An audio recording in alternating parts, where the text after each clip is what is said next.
Драги гледачи, добар ден. Добре дојавте во најновиот Демократски импулс, подкаст за народот, како што имам секогаш да кажам. Јас сум вашиот водител и уредник Трајче Гитановски, а вие како и секогаш и денеска ќе гледате Демократски импулс. Токму заради тоа што денеска имаме мощно интересен гостин, го познавам, не можам да кажам уште од мал, зашто он не познава мене уште од мал. Шоумен, водител, стендап комичар и што уште не. Се работи за Рамуш Муарем Цирко. Добар ден и чувствуваш се како дома. Добар ден и се чувствувам стварно како дома. Ке те запрашам како што ги запрашам сите, дали ќе одиме на вие, на ти, иако се познаваме на ти, па ти, така. на вие, 200 милиони години се знаеме, уствари, јас уште од времето на мамутите и диносаурусите. Најнапред би сакал Цирко да започнеме. Еве, ќе ти се обраќам со Цирко, иако си постар, знаеш, јајте се. Слободно. Знаеш дека те почитувам. Така, фала. Ме буди само ова демократски импулс дека време. Демократија ти е. Не, па време на избори сега овие локални и демократија, импулси, викам сега дали сум кампања, нешто треба да зборам. Ти си водел политичка кампања некогаш, нешто таква работа? Како мислиш да водам? Водител за некоја ми партија? доаѓале такви, да. Да? Порано. Да, Ти доаѓале понуди, си прифатил? Па прифатив, ама после му увидов дека една работа има вака.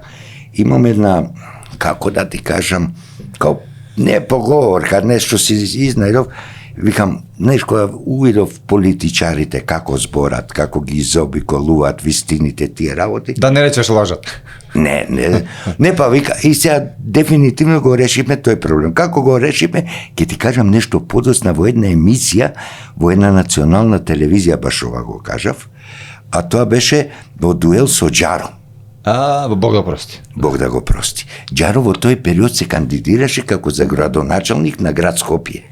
Беше, и ама поминаат изборите и нормално, он изгуби, не знам кој победи, мислам дека победи од ова пицеријата Фуфо. Да. Фуфо победи, Џаро изгуби, не се. И потем тој период се најдовме у таа емисија, ама така од релаксиран карактер, од најнормален карактер, мислам лабаво, со водителките на национална телевизија, Телма, конкретно. Ке бидам конкретно, ама одамна ти кажам. Да. 100 години. Да, и темата беше лаги и вистина. А Џаро се знае дека као менаџер направил многу и лаги. Интересен човек. Интересен. Зборуваше за утакмици, за пејачи, како ги носил, како ке ги излажал, ги завел, она не се. Он е интересен соговорник, нормално. И ние се зезав, ајде вака ќе кажеме. Слово. И во еден момент отворија нешто кој највеќе лаже. Ме прашава водители, него и мене. И он не знам, кажа нешто, не ми текнува. Али мене кога ми дојде ред, викам кој највише лаже? Џаро. Не, или заобиколува политичарите. И он сега се осети како прозван. Демек, знаеш, пред тоа беше кандидат за градоначалник и ова, знаеш, као он прозван и се, он има другари политичари. Како навреде нешто? Па не баш, ама така некако. И мене, Цирко, не зезај, вика, не можна, имам другари политичари, што стварно се искрени добри. И тука се се распукавме, као кобајаги, не е толку и почнеме, он да, ја не, он да, не бе, политичарите не се такви, јас да бе, викам, политичарите највише лажат, викам, колку луѓе, мислам, колку манипулираат, за да дојде до таа функција, фотелја. Да, не, и во еден момент ми пукна филмот. Џаро, вака, викам, ајде да се договорим. Донеси ми ти мене искрен политичар, ја ќе ти донесам невина проститутка. Па готово крај. Камермани, организатори, доле седна, водителките се згази од мене, почна се згази, ме гледат така зелено некако. И помина тоа што помина, заврши емисијата, се угаси, ја рефлеку. Добро е стоко една, мораше ли да би го кажеш такова у среденицјава? И тоа, што се однесува до, тоа избори, демократски импулс, ово на гласење, и затоа ми текна. Да, добра анекдота со нашата легенда Џаро. Што секој тој, види, Џаро според мене, тоа ти е еден модерен итерпел на времето. Он буквално... Не, за тоа капа му се симнува, кој финти кажуваше он таму. Тоа не може секој. Не, ти не памтиш, мислам, не ги памтиш тие утакмици, например, на времето работнички кошаркарски клуб играше у едно европско надпреварување, дали сега беше Купна Радиво, Корачли, не знам, кој е у прва лига југословенска тогаш. И тогаш Радосавлевич, Милосавлевски имаше, Буштур, Георгиевски игра, тие, таа екипа постари играчи, имаше и со Мустаки, што беа дел од тие играчите кошаркари, и он збореше, вика, како ја место утакмицата, отишле 4 лични грешки, затоа петта да биде, добил петта, уште, не знам, во прво полувреме, немало четвртини тогаш, него прво и второ полувреме, по 20 минути, мислам, у тоа време, така си, со италијански Чинцано, или не знам која екипа игра, одека у салата у работнички, и он вика, на полувреме, вика, му го сменивме дресот, вика, му ги избричев мустаките и му давме друг дрес, да вика, да е прозовоđите. Има интересни... Како беше, смислиш будалаштина и обогати се? Така некако. Добро, го фативме околу Џаро и околу политикава, така, од околу непланирано. Неврзано, така, си тече. Кажи ми, почетокот на твојата медиумска кариера, памтиш како се започна оваа игра? Па 90-ти, само што започна овие приватни медиуми да се појавуваат, дали радио или телевизија, јас на самиот почеток се бев со БТР. Да, ама пред да стане телевизија беше радио. Они взема некоја програма од саат време, 2, водеа. Пред тоа ја тогаш не сум бил таму Sky радио, мислам дека 1 сат во неделата земале, плаќале не знам колку и воделе програми. После дојда во отвори газдата Зора, отвори радио и цело 24 часовна програма екипа.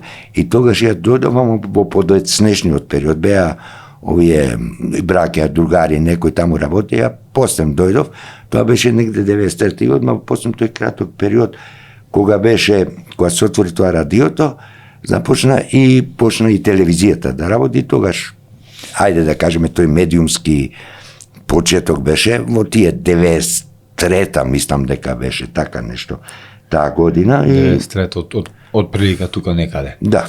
А добро, од старт знаеше дека те бидува за водител, например, за шоумен. Кој ти кажа, чекај, ти пробај го ова, например, зашто не пробаш? Не види, те викнаате, како не, ајде ке почнеш, вика, кај нас ке водиш програма некоја. Сега, јас нека си бев сигурен во себе, затоа што гледаш телевизија македонска, имаше тога, почна почетоците на А1, и ти се чувствуваш дека си спремен. Не спремен, немаш трема, затоа што треба сепак да си, што викаш, ти спремен, ама да не те изеде камерата. Ме разбираш? Кога ќе се појавиш. И прво беше тоа кршење на мраз, тој медиумски со радио програм. Не ме гледа никој. Што се вика лесно е, таму те слуша, ти можеш и погаки да се соблечеш и да водиш програма и не те гледа ништо, важно да знаеш да брбljаш, да збориш, да анимираш публика и тие работи. Така да, тоа ми беше, ајде така, опипавање на тој пулс. Радио. Да, радио водител. Која емисија беше? Топ листа водев ја. Топ листа? Да. Имавме ние во радио емисијата, имаше као ромска топ листа, народна, имаше забавна македонска, имаше екс-југословенска, тие народни, што се вика, не беа врзани со македонска, а јас водев македонска, имаше и ромска топ листа. И Еден колега водеше таква листа, јас ја водев македонската. У тоа време се појавија Благоја Груевски, не знам, Сузана Спасовска, знаеш, и така, и Кисми, Идоли, група Огнени момче, мислам, разни од... И јас тие хитови во тој момент што се вртеа, што беа, правев топ листа, се јавува слушатели, гласа за оваа песна, имавме спонзори, награди доделувавме и така да. Тоа беше пред времето на Викса, на докторот на пред, така? Нели Балканска е банка? Пред Балканска е банка. Пошто спомнав Погати Поп, они прават нешто слично во касните. Не, па добро, ама не, па ние самите си го знаевме тоа. Мислам, не, еве реален ке бидам, Дишо, например, водеше таа српска листа, југословенски тие, не знам, Китиш, Синан Сакиш, Лепа Брена, Цеца, он ја водеше таа листа, он буквално Погаки се зезаше, ке се совлече Погаки, си ние се казавме од мејацо, не. После тоа се случи телевизија, како видно? Па се уклучија камерите, одеднаш, во тој период, М40 беа, во тој период, М40 беа, се уклучија камерите, дојавме до еден,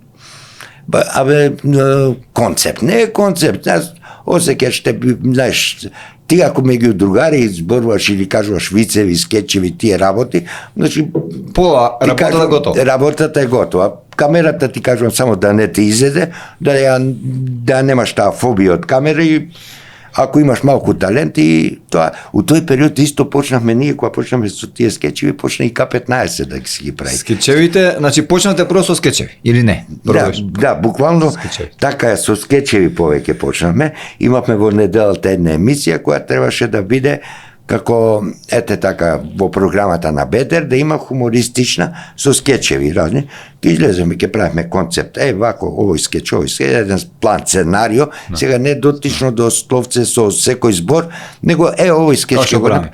И ке го направиме нова локација, ке го измонтират и, да речеме, во сабота се пушташе тоа. Тоа ни беа така почетоците. Сега ја никогаш, иако се знаеме долго време, никогаш не сум ти кажал, не сум имал ни прилика ни, сега било судено. Еднаш како го снимавте еден од вашите многу скечеви, добро, јас бев дете бев. У населба сме снимале? Во населба, да. Кај нас? Не ни видов никакви камери, ништо, толку многу што бе занесено од вашата игра, како вие тоа глумите, како вие тоа го правите. Не го забележа камерманот. Никој дека има од позадини камери, ни тонец, никој, толку, значи, вие на некој начин сте кривци, условно кажано, за тоа што започнав со хуморот. Значи те мотивиравме. Мотивиравте буквално од кога го видов тоа и после 10 минути видов дека имате камери.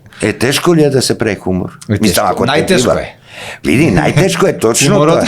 Најтешко е хуморот да се направи за да го лиснеш публиката или да те следи, да те направи. Тоа е стварно најтешко, од некој ќе рече, ама пак кога ќе видиш ти треба дарба да имаш. Да имаш дарба. Сега како ги текнуваат скечевите, вика како ги осмислува. Викам, не ги осмислуваме, го гледаме народот. Од животот. Не, животот на народот, ние сме народот буквално, викам, и тера. Они народот, гледачот ни дава идеја каков скеч да направиме. Буквално така испаѓа. Војче Китановски го знае сигурно. Да, апсолутно. Ја и он знаеш дека дружевме долги години, Бог да го прости.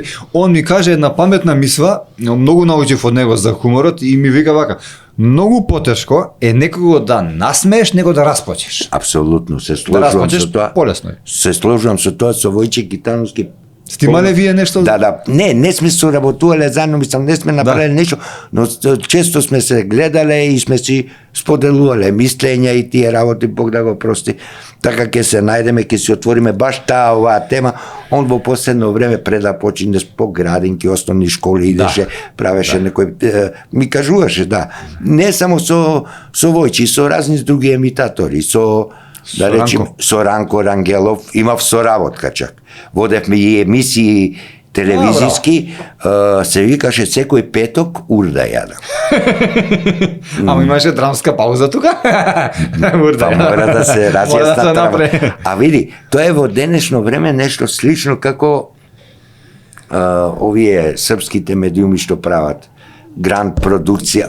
Курсаджи. Не. Што беше? Не, гранд продукција Пинкове звезди. Пинкове звезди. Значи таленти звезди. Сега ние, мислам Ранко беше тој што ја водеше таа како водител, беше модератор на таа емисија, у кафана се снимаше, со публика, со гости, со оркестар еден ќе го задолжиш и они ќе свират, а таленти кои мислат дека знаат или ги бива за пеење, ќе почнеа да си пее секој, ја бара оваа песна, нормално, пред тоа со име презиме и која песна ќе ја пее, ние го имавме тоа сценарио за оркестарот нормално да биде подготвен и да знае да ја свири. Мислам, се правеше таа емисија, се снимаше до душе во четврток или среда, а во петок во 21 се пушташе на БТ, затоа се викаше секој петок урда јадам. И Ранко ја водеше, имаше тука хумор, имаше убави така најави, смешни, интересни за публика. Кафаните кај правевме кај Мирко 919, правевме у Радишани, Джипси кафелице, не ми текнува како имаше у партнер у Илинден, натака два партнер или партнерси, имаше повеќе кафани каде се работеа, у Велче Омеанче се работеше исто. Знаеш, имаме циклус на цел 2-3 месеца или една сезона у Велче Омеанче сме ја правили. Имаше спонзор, имаше све. Тогаш исто со нив, мислам ти кажу, чак што виши водев и таа емисија, например, Ранко ки имаше тезга Австралија или не знам кај ќе отиде, еден период, а мора да ја иде емисијата, затоа што имавме спонзори и он никого, само вака ќе речеше на газдата, слушај, остај го цирко, он ќе ја води, нека ја води, додека сум ја оваа недела, не сум тука, или ако ме нема 2 недели, и јас ја водев таа. Мислам, го знаев она, стилот на водењето, сега не го копирав Ранко, во мој стил си ја водев, ама во секој случај ја знаев концепцијата, од прилика во која насока треба да се води и беше интересно. Дали беше, например, вклучен во тој дел на спонзори, на барање на такви работи, тој најтешкиот дел? Што мислиш? Еден период, да, ќе ти кажам право, во периодот кога дојде една криза 99-та, кој имаше бомбардирање Косово, Србија, тука, знаеш, еден период тука многу се у комшилук имаш Белја, и тука веќе одма се чувствува тоа. И беше многу тешко, така да немаше некој прилив на средства во телевизијата и тој газдата Зоран дојде до еден период каде што каснеш и со плата и со тие работи и трпиш месец, 2, 3, не можеш да трпиш повеќе, знаеш, не иде. Он нормално свесен за тоа и измисли во еден период му предложи вака, викам, ајде ја ќе си барам спонзори, ќе си правам 3 емисии во неделата, не мора ти да ме плаќаш, ама ти да ми овозможиш спонзорите да се емитуваат во телевизија, ме разбираш? И од тоа некој процент ќе има и за тебе од спонзорите, нормално поголемиот процент за мене, така да јас самиот ќе си се финансирам, ама да имам медиумски простор каде што ќе можат спонзорите да се рекламираат. Ја прифати таа идеја затоа што едноставно ослободуваше медиумски простор, имаш и некој приливи за него за средства, не беше задолжен да ми дава мене, а јас си бара спонзори. Тоа е тешка работа, точно, ама во тој период баш фала му на Бога, веќе, ајде да кажеме сега ештаблирано име ме знаеа, така да кај што ќе иде веќе полуотворени или отворени вратите со тие потенцијални спонзори. Повеќе тоа се исплати или плата? Не, тоа се исплатеше многу повеќе. Искрено ќе бидам реален, ќе бидам реален, процентот беше голем и тие работи, но после, знаеш како поминува, луѓето не измислиле топла вода, сите знаеш. Се менуваат времињата. И да, се менуваат времињата, се менуваат све тие работи, така да во еден период ја во една емисија имав и по 15-20 спонзори. Да. И така да. Тоа се сериозни пари. Да, сериозни пари беа. Во тој период еве ќе ти кажам баш која година ми текнува, синот најмалиот која ми се 95-та година. 95-та и 96-та година. Знаеш, тогаш кога го добив најмалиот син. Третото дете. Третото дете, така, баш тоа се зезавме со трето дете. Зашто? Тој ден оди да се породи сопругата моја. Да. А јас на радио водев програма. Таа не знам, некоја контактна со слушатели. И ми се погоди, тој период треба да и она болки. Отиде и ја однесо во болница. И сега во болница гинекологија, овдека државна наша ГАК, они не се секирају, вика, иди ти на работа, само што ќе се породи, кој биде он на телефон ти се јавуваме дека е окей све, да не се секираш оно, иди си на работа, па после работа дојди ќе ја посетиш. Викам, добра, ајде. Имав еден пријател таму баш у гинекологија што работеше и вика, ја те барам, одма ти звонам. Неси. Добро, ја почнав со емисијата, ева вака, ама не визуелно, него аудио, радио.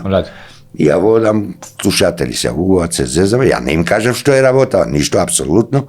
И во еден момент ми звони телефонот, ми се јавува вака, ајде, Елија, среќ, син вика ти се роди, викам, фала ти, ајде, и сега за да не ме држи ни мене место, сакам да идам, му се јавувам на газдата, викам, дојди, и он водеше емисија. Ајде, викам, дојди за мене да идам до болница, да го видам синот нежи, да видам женот.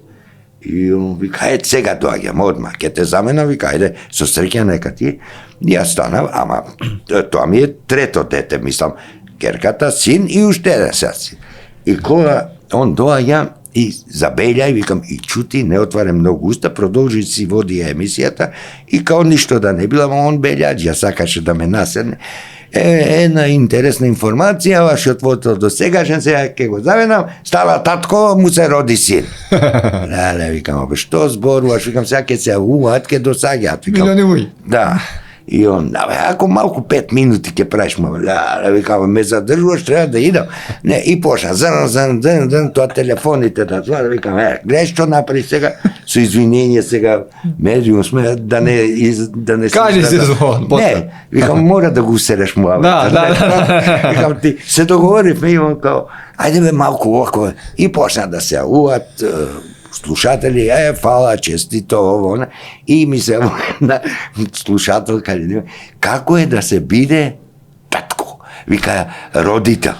И ја, шо да и кажам, трето ми е, викам, да ти кажам искрено, прекрасно е чувството по трет пат да бидеш татко. Викам, никогаш до сега не ми се случило трет пат да бидам татко. Прв пат ми се случува трет пат да бидам. Почна да се смеат сите. Мислам, тоа се во тој период, сакав тоа да го напоменам, дека кога водиш, се ослободуваш и сите други работи после некако полесни се стварна рутина, нормално концепција треба.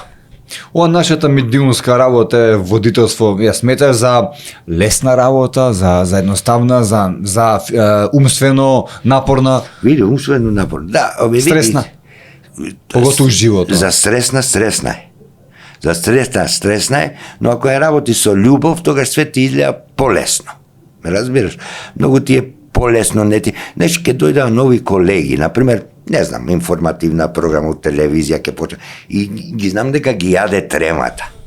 И ги гледам, знаеш, ајде ке вежбат како да прочита некоја информација, вести, и они се првпат се појавуваат пред медиум. Треба нормално, се вежбат пред тоа, читаат ово, она, за гласот, дали одговара за ликот, камерата, дали го сака, знаеш како идат тие работи.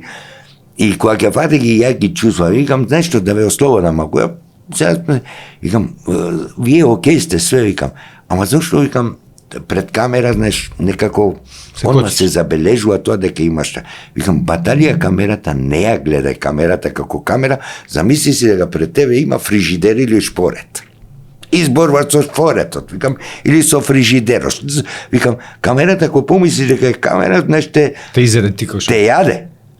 Викам, замисли си скарши шпорет или фрижидер, си преш муаве со фрижидер. И викам, одма ќе ти се симне од глава тој страв, таа трема, и покушав нешто на некој попрост начин да им објаснам за да нема таа трема или страв. Иначе, јавна работа е, нормално, водител, си излегуваш пред камера и сите очекуваат, јас имав милиарда смешни случаи. Ќе ги збориме. Да? Обавезно. Ќе ти кажам. Да.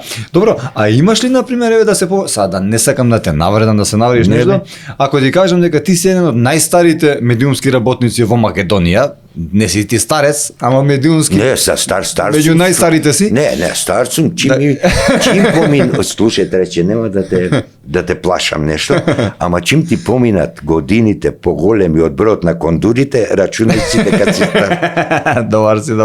Сакам да кажам, дали на пример имало некој твое дете да кажеш, овој, значи баш јас го пуштив, имаше трема, јас го учев, некој водител сегашен, на пример, нешто. Има. Има. Не сегашен, но и они поминале низ тој период. Имаше така помлади генерации кои помина низ таа телевизија, на пример во Бетер или Шутел, каде што сме им биле ние мотив, кога не гледале, и иделе по тие стапки, знаеш, као да снема таа трема, да бидат елоквентни, да се подготвени да направат некој сценарио или синопсис за некој таки снима младински емисии, интересни, поучни со некои кратки приказни за порака едукативни за гледачот да прими таа пораката, нормално со елементи и на хумор и на сериозни пораки, и они самите вика, вие ни бевте инспиратори или кога ќе сакаат да заглават негде, мислам кога ќе заглаваат негде во сценариото или синопсисот, сака помош, ајде да ни помогнеш или да ни помогнете како би го истерале до крај, за да извлече поука самиот гледач или тие работи, и нашата порака да им ја испратим, и ние ќе се потрудевме да им помогнеме. Нормално, нас не е мило тоа кога има генерации и поуспешни од тебе да бидат, ако се стварно онака окей, и мило ти доаѓаат, нормално. Така. Еве да кажам, во екот на твојата популарност циркотека, кога беше јас со Емил, со твојот син дружевме многу, ако паметиш, Емил ја пишував некои текстови, Емил ми правеше, па и ти нешто ми пишуваш и ми правеше. Студио и сега има? Не, мислам, има дома компјутер, нешто прави такви работи. Имаше студио, ама тогаш се и ми правеше музика, песни, ние одевме доле. Да, и ти ме памтам еден ден, не знам дали паметиш, ти ме повика, ајде испеј ми го ова. Јас тогаш нели пробував песни, некој правевме ова. Да, знам правев, ама не ми текна на ова дека. Ти дали имаш пишувано песни за доста луѓе се надевам, нели и тоа го правеше? Да, го правев. Од тоа само ќе ти кажам реално, искрено, кога ќе ми инспирација кога ќе ми дојдеше, не ми беше обсесија да седнам ја текстови да правам, разбираш? Затоа што за ромски пеачи, сериозни ромски пеачи, не луфта млади, него имиња докажани во ромската естрада. И луѓе кои стварно сериозно се занимаваат, и ден денес може да кажам легенди се.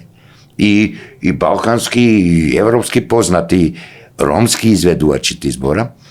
Имаме многу текстови. Не само ја и Дишо праеше текстови, пишуваме, кога ќе ни дојдеше таа инспирација, затоа што кај нас текстови да пишуваш не се исплати.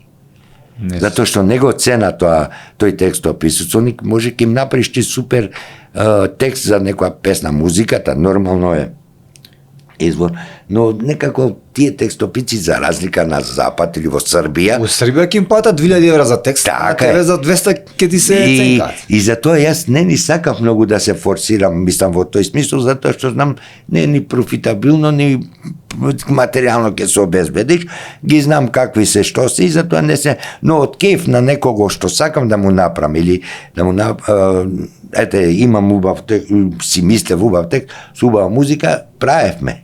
Ме разбираш? Да, и некој ти соработуваше беше со Угросо, со да, и со еве например имаше добро ромски некои текстови сум напишал на Бени од Нонстоп.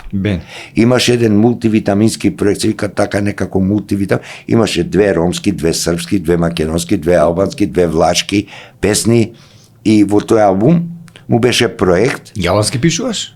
Не, викам 2 ромски, во тој проект на Бени. Ја ромските ги пишува.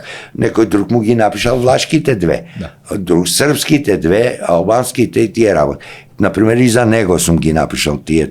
И многу убави, успешни песни беа. И он си ги пее на своите, не знам, концерти или настапи негде, кога ќе си има како тезги. Успешни се. Правев со... Имавме еден бенд The Reporters, се викаше, составен од новинари, еден период, еден како проект, беше сега не знам дали го знаеш, Петрит Сарачини, вокал беше, Жаре од еден на еден, Димитриевски, он гитара свиреше, Јовановски, овој новинаров, све новинари. Ти си добар со Бојан, некако беше. И со другите све. Со Јовановски. Така, Боријан беше, и мислам сите 5-6 бендот бевме The Reporters. Ја немав задача да свирам, ама има, например, задача пратечи вокали, правев песне на ромски имаше, у студиото кај Телма, кај Македонска, вона порано, сегашното, ама... Карпош 4, Телма. Да, таму. Стара телевизија. Да, стара телевизија, таму снимавме тие песни, имавме и настапи, забавни. Памтам тоа сега да кажем, имавте настапи, памтам како бенд, како целина, памтам дека имавте некаде свиревте нешто. Да, тоа беше бендот, повеќе се задолжени беа Мики, брат ми и Дишо. Ајгара бенд. Така, да. Они беа тие рап песни или не знам така интересно, они беа задолжени за тие вокали и таа кариера нивна бендовска. А јас ретко онака ако осетија дека ќе се налутам, па заатр ќе ме земеа така да ми затворат уста само, ама они двајцата беа задолжени, а игара бенд. Буба Мара, нешто таква работа, кај Ранко нешто, имате нешто земена награда, ви има некојаш викнато?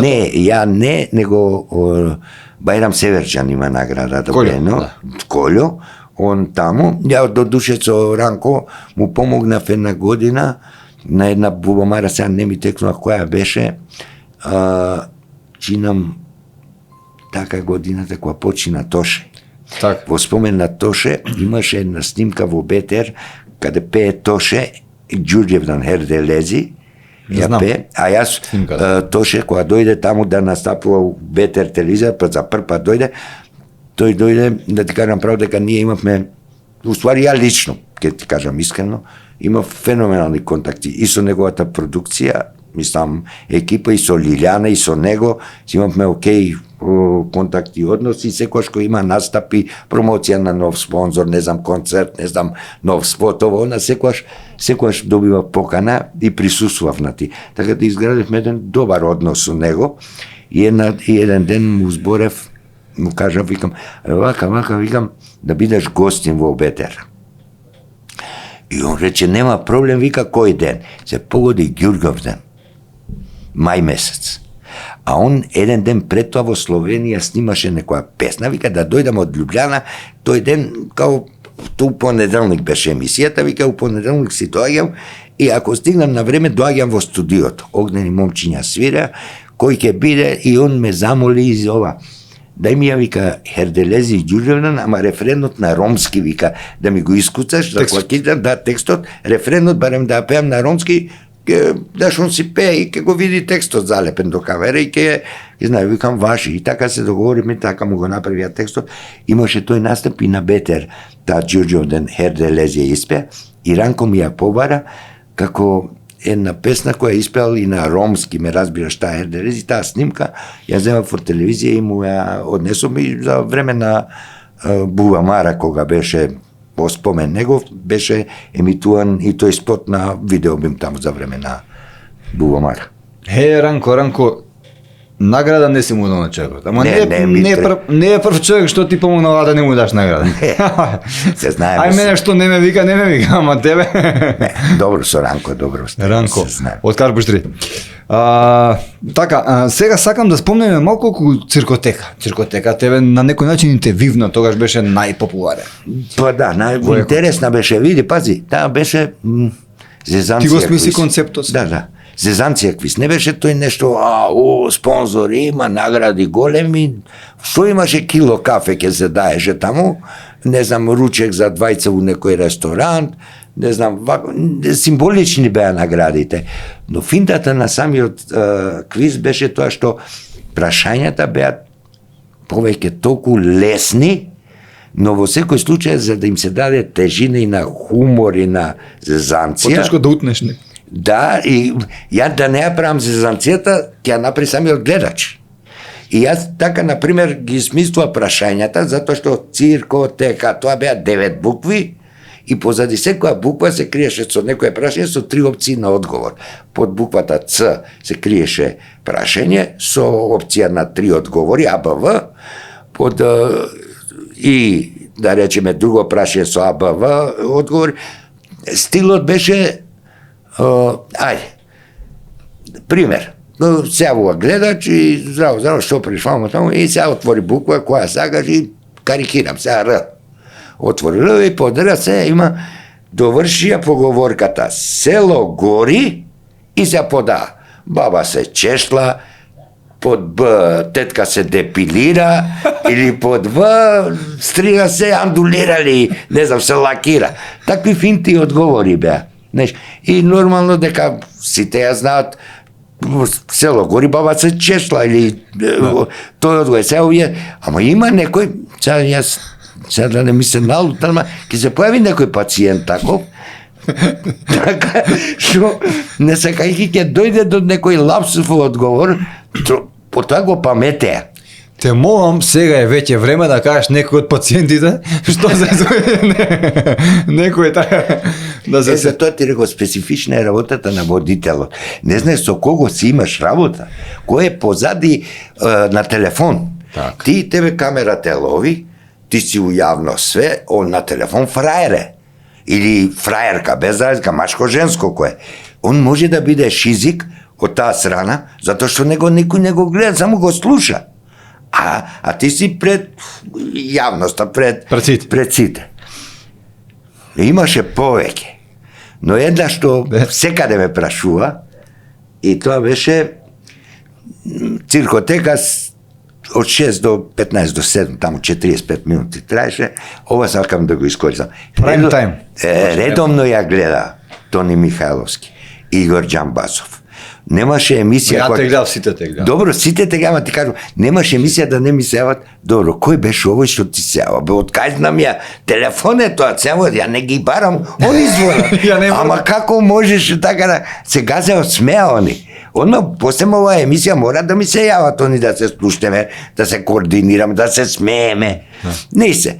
Се јавува, те да речеме, гледач, се јавил, здраво, ваму, таму, знаеш, и почнам, ајде да го секој, знаеш, може да има некој треба, може да нема, ја ќе го опуштам, као и неврзан муабет, тако ми беше стилот на водење. Немаш она многу ептен официјално. Брат, што приш, како се, од кај село, што таму село, од ваму таму, добро, ваму таму ќе се разбрбля. Ајде, викам, да не ми избркат од работа, дај да работиме, викам, тебе може ќе збориш ти цело време, ама викам, морам да завршам, друг гледач да путам, да не оду. Ајде, бирај буква. И он, не знам која ја избира, поема не. Ц, варда, и се паја врат прашање електронски апарат за регулирање на сообраќај. Такво прашање. Да, мислам, јас си го смислив и он едно, а знаеш, као јас сум тој и ваму таму, добро. И сега, и он сега чути едно 30 секунди, а ја цело време си мислам, овој ме работи нешто, мене викам, ќе ми спусти нешто или ќе ме опцуе кај што не треба, ќе ме отера, викам, и јас сега да сум подготвен на секаква варијанта. Викам, сега јеби го, он е фраер. И он мисли, ајде, викам, тука, да, тука сум. И нешто си има еден психолошки тест. Викам, ако некој се јавува да се позаебава, прво кога ќе се представи, може ќе измисли име, Да. па, викам, ајде да го опуштам, да ме сожали, сега карикирам, Трајче ми се јавил, и јас ајде, да, викам, извини, како ти беше името? И он, Трајче. Аха, добро, значи сигурен сум дека тој не се зеда. Ајде да работиме, викам, ајде поле. И он помош, ни едно, ни две мене. И ја викам, одговорите ги памтиш кој бе? АБВ? Да, не, ова беше само прашање без АБВ. Електронски апарат, таму се не види. Са што е? А он ја знае логиката АБВ. Ја знае од претходно и вика помош. И викам се за ова помош. Со овој ме работи, мене викам. На Драган Вујчич ја му се баре помош. Да, ама викам може да се собрали у соба 5-6 млади, овие викам сега ме вртат, мене ме работат, викам, ќе се заебават нешто со мене, само да се смеат за да излезам ја за никаде. И викам помош, и јас се викам ајде да го омекнам, да го сожалам да не ме заебава. И ја као помош да, ај брат викам за ова помош домат, викам да ти поможнам да дигнеме, да речеме, не знам, шифонјер или каучо да го поместиме ваму. Таму викам ќе ти помогнам, а за ова помош викам да го насмеам и да го сожалам да не ме зеза. Знаеш онака. И он, добро, ајде викам, не стварно помош. И ја викам помош да.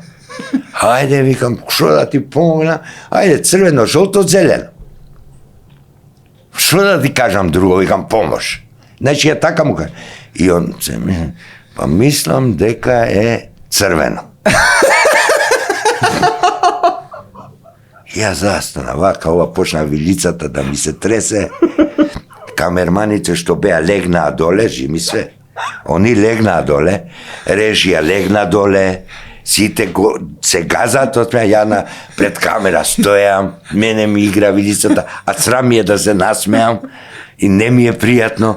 И ја го гледам, викам, сигурен ли си? И он, да, црвено. И викам, добро. И сега не знам, награда, поева не знам, кило кафе било. И он сега, нешко вика, погоди ја освоили наградата. Мене ми вика. Викам, брат, ти заслужуваш телевизијата на твој име да се препише, а не оваа награда.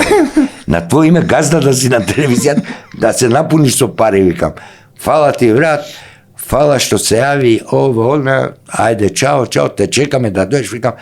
За награда. Да го видам кој е тој.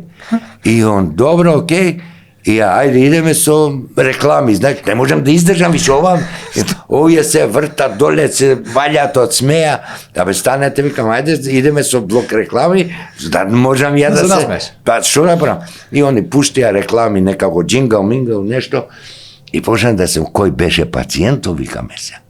Како? И викам, знаеш што, утре бидете спремни, ако дое по награда, да го снимиме интервју, да му земеме, за кој ова ќе го запаметат сите, викам.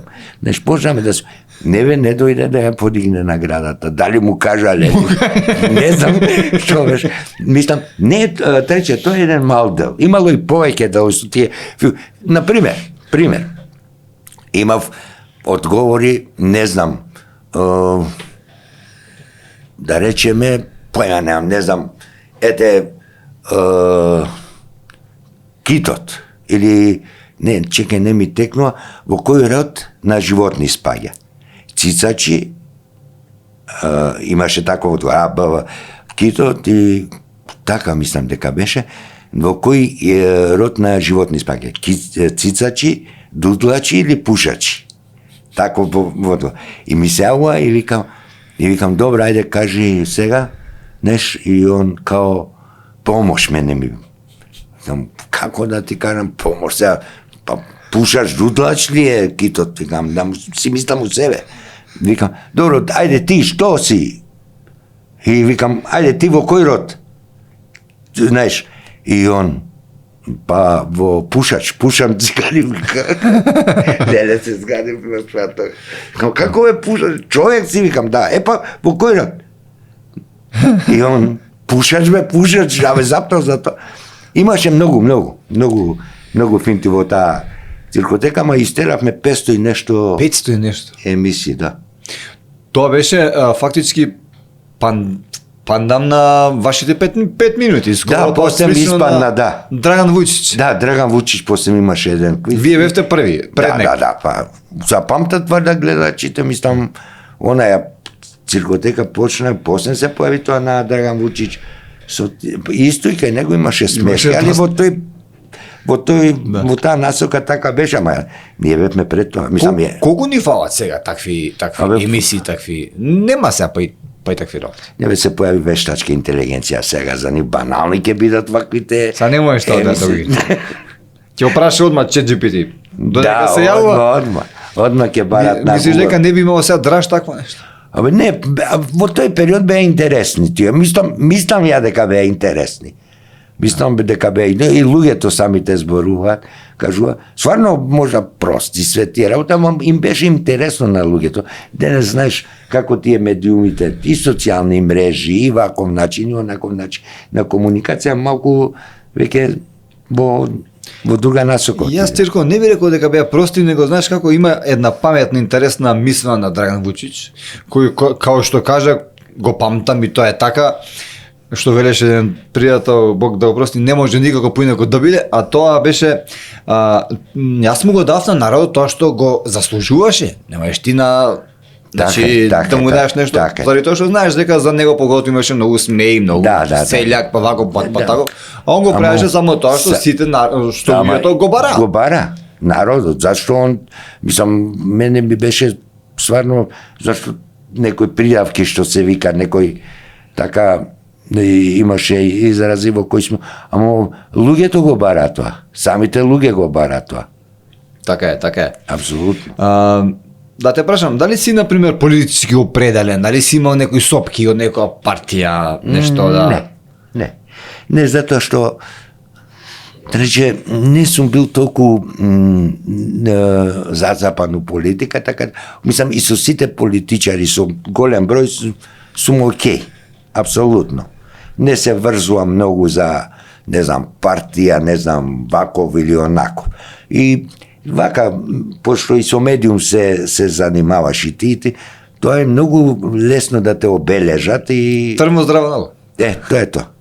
И лесно е да вака боле, окей, си имаш муабет со сите, за да не дојдеш подосна. Со Амди Бајрам си имал некоја интересна анекдота, нешто, пошто он беше доста интересен лик. Со Амди Бајрам имавме, мислам, апсолутно, ја го почитував и како човек и како политичар, искрено, цел он можда беше интересен за народот и за јавноста, ма и разни вицеви измислил, но во неговото срце, она што сакаше, он да го, можда вокабуларот не му беше на тоа ниво како на некој врвен политичар, оратор, говорник, али све што го кажуваше од срце, од душа, и тоа му беше идејата.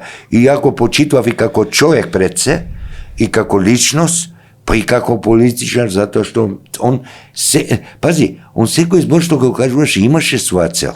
Он со таа мисла идеше да го каже. Тоа сакам да те прашам, има одредени гафови. Дали мислиш намерно ти ги правеше? Не, понекогаш ги види се, зависи од ораторските способи. Например, он ненамерно, на брзина да се искаже, ќе каже нешто.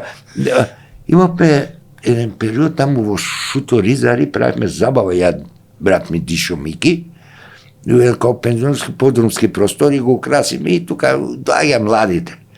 И се собира младите од Шуто Ризари и ние им правиме, носиме пејачи музика, она да им биде еднаш во неделата, мислам, недела ли, да, така нешто. Забота. И еден ден правиме таа забава, заврши, рано завршуваше, 12 и пол 1, сега ние се спремаме такси да си викнеме, да си бегаме дом. И заставаме стој газдата на тој објект, си пиеме сокче, се раздуживме со пари, знаеш, на проценти си идеме, и тој момент доаѓа покојниот Амди. Кога? Амди Бајрам. Сега, легенда. И седиме, баш она финта е тоа што сега се слуша. Седиме и, ама касно веќе затвор, си отидоа гостите, ние си седиме 5-6 луѓе на маса, и си правиме муавет, и он гледа, што правите, дечки, значи, пристап, нормален, најдругарски. Што причиш, Амди, како си, добар си, добро, кај сите, бев у Сараево, ме викнале некои луѓе, таму бев, вика, овие денови, 5-6 дена, вика, поминав супер, вика, ме прешета, ми баш чаршија таму, вика, многу убаво место е тоа, вика, баш чаршија, ама, вика, ме однесо, не знаја како да ме дочека. Се најадов, тоа, вика, Кока-кола, вика, се напив кебапчиња. И јас да сам го гледам се, викам, шо, он не да се искаже побрзо, се напил кебапчиња, се најал Кока-кола, и почнаме да се смееме, знаеш, и овој газдата не примети, почнаме да се смееме, и он, добро бе, знаеш, ја брзо, и викам, добро, ај шо ке пиеш и...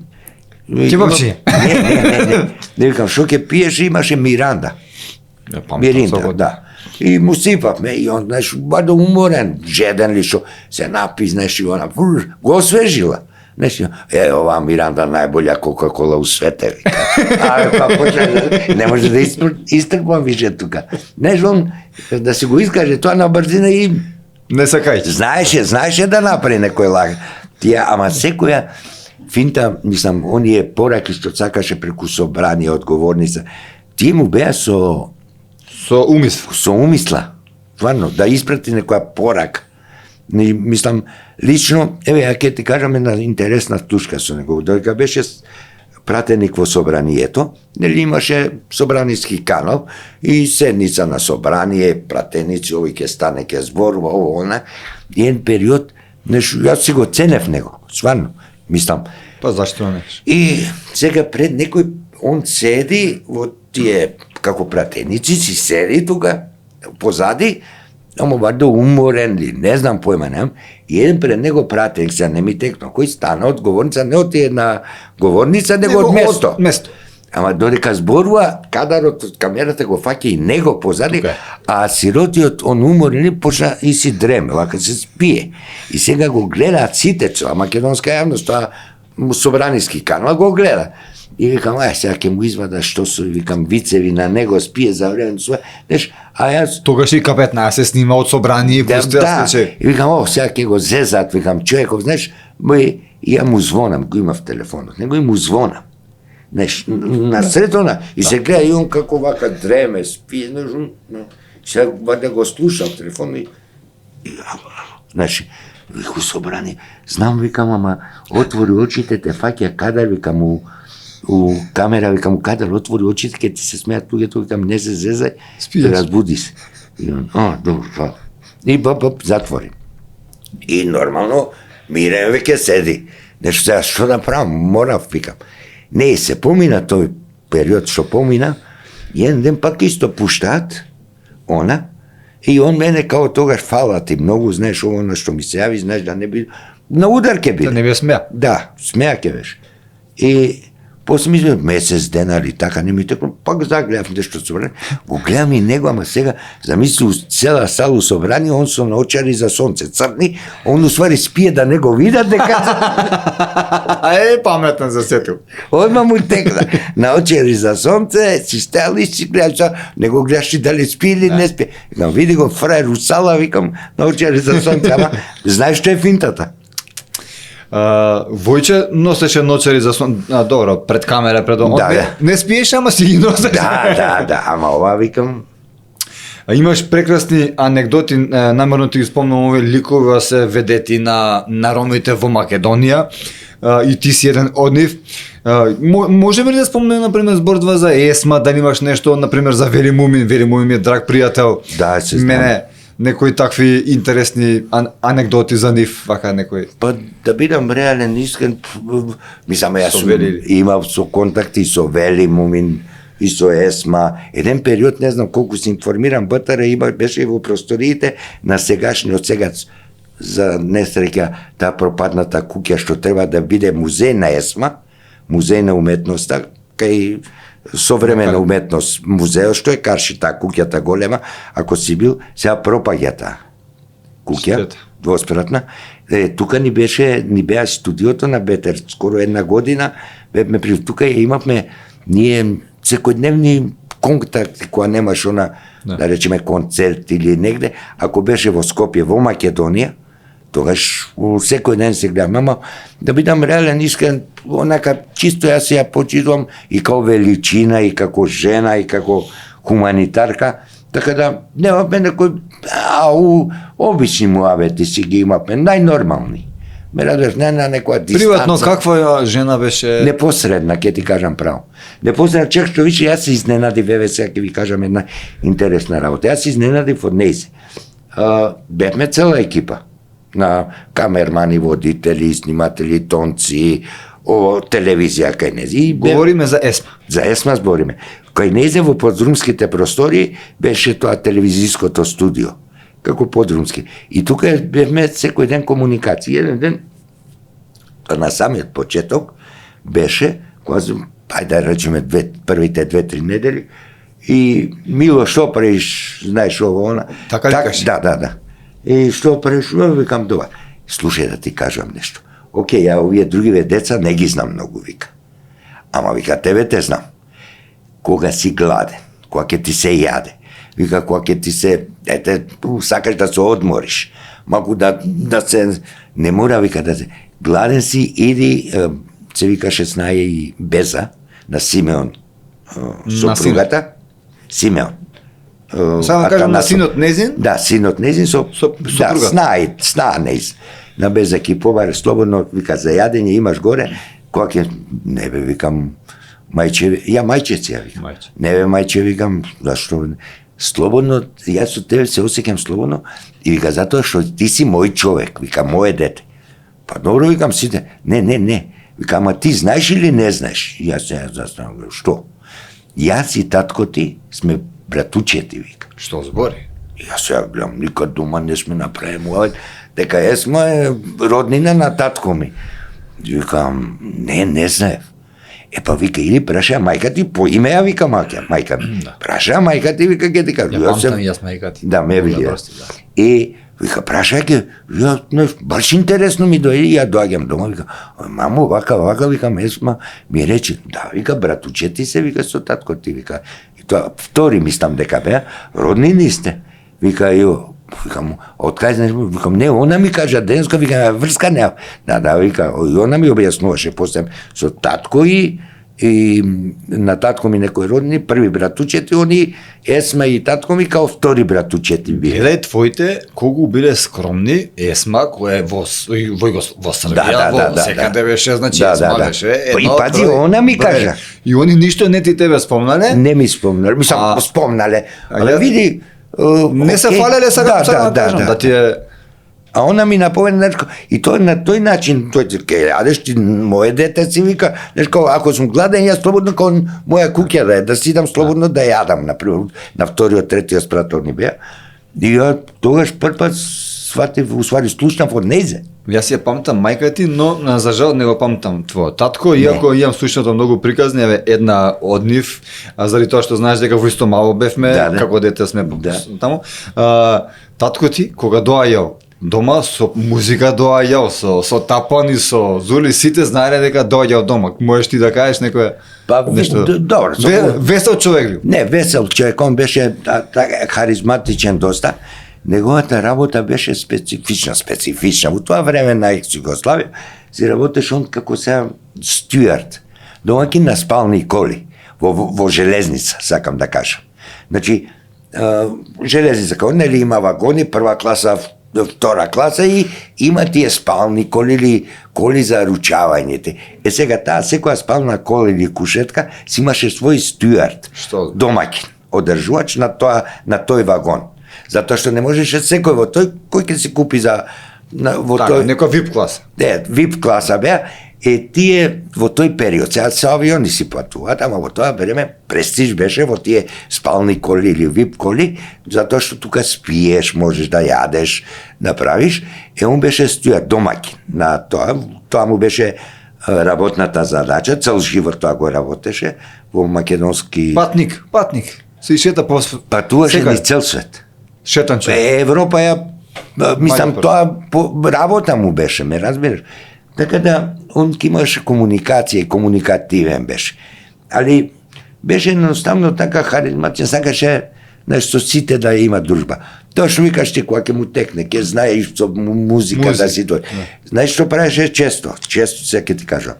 Патуваше Германија, Дизелдор, Хановер, не знам, Хамбург, релација, Истанбул, не знам, Амстердам, секде кај што се патуваше во тој период од екс-Југославија, Венеција, Трст, не знам, ќе земеше, ќе напунеше играчки, ќе земеше. Кога ќе доеше да сите мало децата, ќе им дали пластични пиштоли, не знам, вакви, такви играчки, некој, да сите од мало ќе им поделеше на нашите другарчија, тука што сме биле, не знам, сега да не ги напоменувам по своје име, ќе ги поделеше. Они се радува, знаеш, за него не беше некоја страшна пара, али сакаше, знаешете, да предизвика радост, онака кај децата и тие работи. Таковци беше. како млад, на пример, еве можеме да спомнеме за тој, еве сега спомнат детство, деца, кога сте биле деца. Но, еве веќе стануваш, на пример, момче, каде искачавте, со кого можеш да спомнеш некој од твоето друштво, кои беа тогаш местата во Скопје? Па во тој период, сега ние сме таа генерација која пораснавме со ајде да кажеме синонимот на Скопје рекорд, да речеме. Сега не знам колку си слушам за диско турист. Имам. Да, Чичко Стоилко не беше, мама беше. Не, беше зборно Чичко, место. Да, зборно место Чичко Стоилко. Еве да речеме нашето друштво од Насоба или другари од цело Скопје која ќе се нашето беше, сега да не се измешаме, кај фонтаната, баш кај Триумфална капија, кој кај Чичко Стоилко, кој кај вртените скали ги во Трговски. Ние бевме од оваа страна, од другава до Семкарницава Зуко што беше на времето, секој си има своја, тука моторџике се сове, таму излегувавме, зборното место ни беше или пред Путник или пред Рекорд. И во тој период немаме ние телефони мобилни као сега или домаш. Фиксен домаш. Ама Во, ти ке се во четврток, во 10 сата таму. Да, но имавме и финта една, мислам барем нашето друштво си праше. Имаше трафик и карши сега чоколент ли како се вика тоа, не знам. Говорници? Не, трафик бе обични за цигари, новини се продава. Да. И имавме ние, ако случајно се собереме друштвото и сега сме, не знам, 7-8 луѓе и ќе се договориме ова диско ли ваму ќе отидеме или таму. Сега, негој касни, 23 не дошле на време. Ние земавме со ливче, пап, ќе си запишеме, ние сме таму, тоа ливчето ќе освиткаме и кај трафикат и си го знаевме зборното место и на кое место да баре, ако закаснил не дошол на време, да најде да информација, СМС порака преку лист. Да, такви финти има. Таму ти кажувам, у тој период беше дискотеките, ти кажувам, Турист, Таверна, Хотел Бристол, тука по така јас сум таа генерација што после ми излегува Пирамида, Бонијани, ама добро и у тој период пак се вртеа Пирамида, Бонијани. Тие ни беа шеталиштата, Шабан, дискотеката, Панорама горе, Зелен рај си идевме чисто у дискотека или у кафана Фецу, ако сакаш народна музика да слушаш. Тоа беше низ Трговски. Тие беа местата каде што се вртевме, се дружевме, излегувавме. Парк, прошетка, не знам популарно, сега колку јавноста знае, Љумфер Брдо, по викендите се собиравме таму со гитари, ќе си пееме. Тоа беа наша шема некоја. Се дружевте со други населби или со Кисела вода? Да, не. Другари што бевме, као другари имавме и од Кисела вода, и од Ѓорчи, и од Лисиче, и од аеродром, друштво кој ќе се собереме, кога се наоѓавме у град, бевме од различни места. Вие сегде си се собравте, ама Карпош не, Не, и Карпоши, имавме, ти кажувам, од Карпош, од Ѓорче, од Новолисче, од Лисче аеродром, Кисела вода, Пржино, Црниче, Топанско поле, имавме од Чаир, автокоманда, другари, кои ни беа зборно место таму и после кај се договаравме таму идевме. Овие сите места што ги спомна сега, пола од тие места, еве ќе се запрашаш јас од кај ги знам, иако сум многу помлада генерација, верувал или не, токму од песна Цеки пее, Џаве живиш у Скопје, и ги пее Јана, и Бони Јана, сите тие. И туристи, Точно. И од таму буквално многу баа приказна песната и ние има прикажано. Да, со Цеки сме добри пријатели, добри другари и Цеки е моја генерација негде од прилика, така да у тој период било и тој и тие места кај што сме излегували, и Цеки излегувал, и Владо Јаневски излегувал. Ја не знам дали знаеш ти, Владо Јаневски пред да биде со не знам, со Заздов. Со Заздов, Роберт, пример таа Ластовица. Ластовица. Пред тоа, да речеме, Владо Јаневски, то сендвич, сакав да ти кажам. Да. У тој период. Ти тогаш со него... Па не, мислам се знаеме, се знаеме и со Коцка лед, да речеме, од аеродром имаше една група. Чух за нив и така, излегувавме војни базен. Аеродром. Да, Ромео знае, мислам, ама во овој период, ти кажувам, многу после, дискотека, Луна парк, кога имаше дискотека, исто одевме. Како успеа циркот да го одржиш балансот помеѓу личниот живот, интимниот, например, домашниот, да го оделиш од професионалниот, зашто? Знаеш како новинар, например, е водител, тенка е линијата, секој сака да ти влезе во интимата, Добро, што јасно. имаш, како кај си, што си, со кој си. Ти како успеваш тоа или си... Брат, сега ќе ти кажам тајче. Нема тука височи, нема нешто надменост, мора ја излегувам телевизија или не знам ме знаат или секогаш било најнормална комуникација. Приступен, приземен, нормален, правиш муабет со секого, имаш она отвореност. И кога си толку како да ти кажам, Непосреден. Како? Непосреден. Немаш бариера околу тебе. Немаш што луѓето веќе да бараат. И што има? Се извинувам. Што има? Да, микрофонот ми. Немаш што да бараат од таа страна на бариерата. Ако си непосреден, како да ти објаснам, поотворен, не би требало да мислам, барем јас сим ги немал тие проблеми. Ама знаеш како, па тоа е меч со две острици, заради тоа што Точно има е многу тоа. сакаат, како што велиш, да те исме, да те зеза. Да. И на Јанко му се јавува доста пациенти, па и на тебе исто Да, така. и мене. Но нешто, кога имаш една непосредност, ме разбираш, кога се...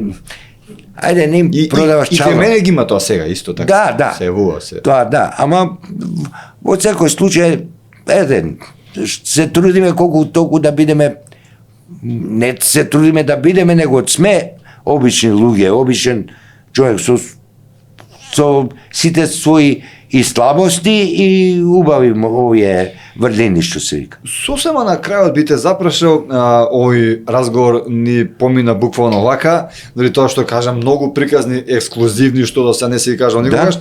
Би те запрашал, кои се најголемите предизвици со кои во кариерата си се соочил, например, дали си имал некои потешкоти во твојов јавен живот покрај малите екрани? Искрено ќе кажам, Некои лоши моменти на сред снимање, да не ти е до зборење не па да те снимаат, например. Абе види, тоа се случува ти повеќе, понекогаш не може човек секогаш да е расположен, насмеан или све окей. Знаеш, например, ти си во јавност, еве преку телевизиските екрани веќе те знаат, си постел некој профил на водител или личност, која те знаат од таа страна е како хумор кој. Сега ти си имаш проблем како секој семејство, како секој човек. Дома ти се разболело дете, сопруга, ти де си добар. И сега да речеме, ја па често нака си излегувам, немам некоја посебна линија, можам и у јавен собраќај у ЈСП да се возам и со такси, со секоја комуникација или во непосредна на шетање и те препознаваат луѓето. И сега има некои луѓе кои си прават своја представа дека ти мора секогаш да си таков како што си на Како телевизија. што не те замислуваат. И сега ти не можеш да му тебе не ти е до тоа. Ти имаш, ти кажам, проблеми.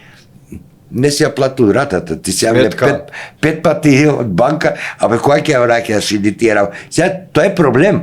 Голем. Реке. И сега не можеш ти да бидеш во секоја секунда и расположен, на секого и да му одговориш, или он како што очекува да му воза.